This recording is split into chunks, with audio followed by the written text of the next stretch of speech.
போச்சு. ராஜாஜி பார்க்க போல அவர் கதவெல்லாம் திறந்து வச்சு உட்காந்துருக்காரு. அண்ணாதுரை, கலைஞர் அவர்கள், அண்ணா அவர்கள், நாவலர் அவர்கள், பேராசிரியர்கள் எல்லாரும் நம்மளைத்தான் பார்க்க வர போறாங்க அப்படின்ட்டு வண்டி நேரம் அங்க திருச்சிக்கு போயிருச்சு. அதுதான் அரசியல் சாதுரியம் என்பது. ஏன்னா இப்படிப்பட்ட ஒரு சிறப்பான ஆட்சியை பற்றி பேசுனா சும்மா டயலாக் பேசி தப்பிச்சுக்க முடியாது.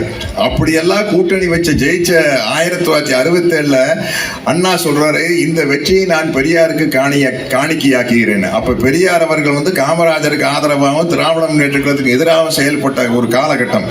அப்படி இருந்தும் கூட அவர் பெரியாரை மேல் வச்சிருந்த பற்றின் காரணமாக இந்த வெற்றியை நான் பெரியாருக்கு காணிக்கையாக்குகிறேன் அப்படின்னு சொன்னாங்க.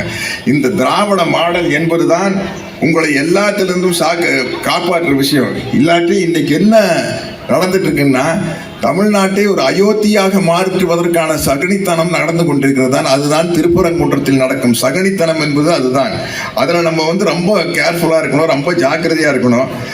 அனைவருக்குமான கல்வி, அனைவருக்குமான வேலை வாய்ப்பு, ஆண் பெண் சமம் என்ற சித்தாந்தத்தை அடிப்படையாக கொண்ட திராவிட முன்னேற்ற கழக ஆட்சி மீண்டும் ஆட்சிக்கு வருவதுதான். ஏன்னா அருள்மொழி தோழர்